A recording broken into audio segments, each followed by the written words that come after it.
So today we're going to talk about the National Defense Authorization Act, better known as the NDAA. This is, as most of you likely know, the annual bill that is passed by Congress that establishes a wide range of policies and provisions affecting not only the Department of Defense, but the broader federal government. So this includes things like force authorization numbers for the military, new provisions regulating federal contracting. This is going to cover a wide gamut of information, and we'll jump into all of that. So we'll start with some discussion of the history of the NDAA, how it got started. We'll walk through how it's constructed and passed in Congress, how you can read it if you're interested in doing so yourself, why it matters to industry and why you should be paying attention to the NDAA. And then, of course, as always, we will have time at the end for open Q&A with Haley and myself. If you do have questions ongoing throughout the presentation, please feel free to drop them in the chat or using the Q&A function. If we can answer them on the fly, we will. Otherwise, we will jump into those at the end. So with that, I'm going to pass it over to Haley to give you some of the history. Yes, hello everybody. So we're going to kick it off talking about where the NDAA came from. It's had a few different names over the years, just like a lot of other bills or agency names. It started as the Kennedy Defense Budget in 1961. 4 years later, that changed to the Armed Forces Appropriation Act.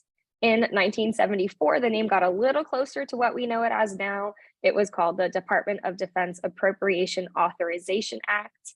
And then it lost the appropriation from its title, becoming the DoD Authorization Act in 1980. And in 1987, it finally became the National Defense Authorization Act, or the NDAA, as you probably know it as more commonly. Today, we're going to call all of them NDAAs, regardless of what it was technically called at the time. I think that'll just make this a little bit easier to understand. So the NDAA has been around for 62 years. Prior to the 1987 revision, the bill served as an appropriation document to formalize defense spending. In the midst of an international crisis, Congress approved the first NDAA in June 1961. It covered items for additional aircraft, missiles, and naval vessels. The original document was only half a page long, but it provided the largest defense appropriation in a single year since the Korean War. It decreased the defense budget by more than 14% at the time. And this is it on the right. That's the whole thing, believe it or not. Before 1961, no prior authorization was required for defense appropriations, although there was an exception for construction funds. In 1959, the Armed Services Committees attached a rider to this construction authorization to require authorization of appropriations to procure planes, missiles, and ships. The purpose of this rider was to regain share of control over defense programs that was formerly exercised by the appropriations committees alone. And for those who have been around this industry for a while, you are likely shocked that the first NDAA was so short. As a comparison, in my first job out of grad school back in 2016, I used a paper copy of the FY15 NDAA as a monitor stand that was roughly 2.5, maybe 3 inches thick. So we've come a long way since this original version. So we have a poll for you guys now. So the original one was only half a page. How many pages is the fiscal year 2023 one?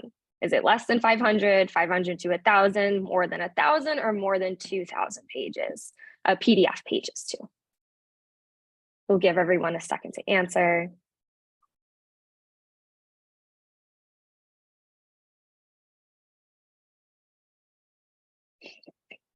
So Haley, we are split. We have one person saying 500 to 1,000. And then of the remaining respondents, we have about half saying more than 1,000 and half saying more than 2,000. Ooh, all right. Are pretty split there. All right, do a little drum roll. The correct answer is D, more than 2,000. It's a lot more actually than 2,000. The fiscal year 2023 NDAA was 4,408 pages long. So very happy we don't still have to print them out. Thank God for technology, right? There are folks at DC who read every single page. The team at the Pulse is not one of them. So today the NDAA has grown to include much more than ships, missiles, and planes. We can see how the length of it has grown over time, pretty slowly at first, and then a little increase around 1986, and then a huge increase in 2019 around 2022. The NDAA now incorporates acquisition policy, similar authorizations, and more. For example, the 2023 one includes the Department of State authorization and the Intelligence Authorization Act. So let's talk through a little bit how the NDAA is constructed and passed every year. So I want to give a pitch. If you follow PAO_Kayla Haas, she is a public affairs officer with the Marine Corps. She makes these fantastic graphics like the one that you see here on everything from the budget to the NDAA to Force Design 2030. So if that is of interest to you, I want to give credit where credit is due. Please check her out. The NDAA process happens in parallel with the budget process. So over the course of the year, we see these things kind of move from the president into Congress.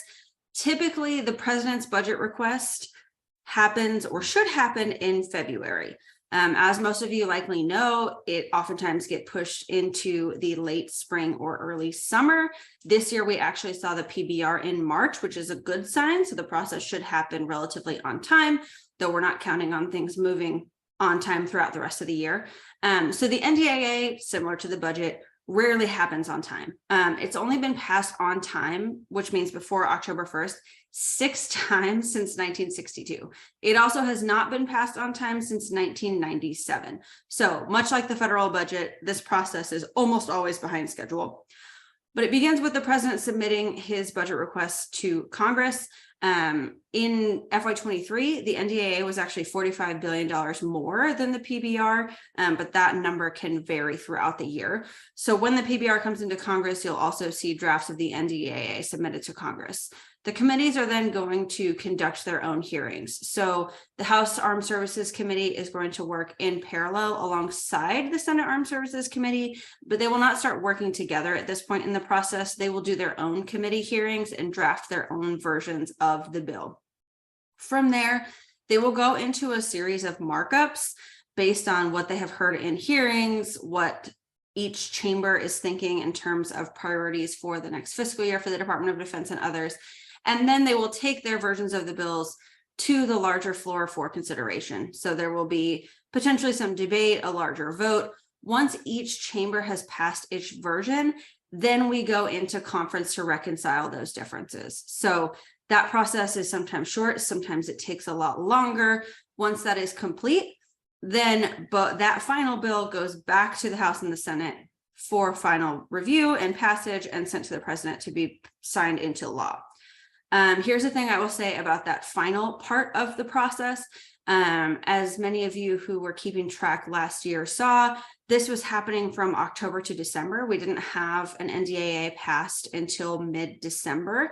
This is also where oftentimes members of Congress will take a stand on certain hot button issues. They will use the NDAA to hold up the process until a certain hot button issue is either included or excluded from the final version. So there's a lot of political jockeying that happens related to the NDAA. We're always keeping an eye on that. But this year we are hopeful, not incredibly optimistic, but hopeful that this process is a little closer to on time, given that we did receive the PBR on March 9th. Now we're going to cover how to read the NDAA and give you a few different options before talking about why you should read it.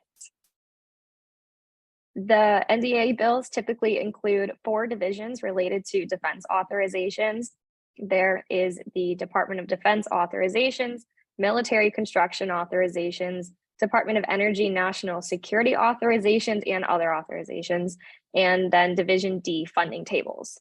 Partly because the NDAA is consistently enacted, the bill is frequently used as a vehicle for legislation under the jurisdiction of committees other than the House and Senate committees on armed services.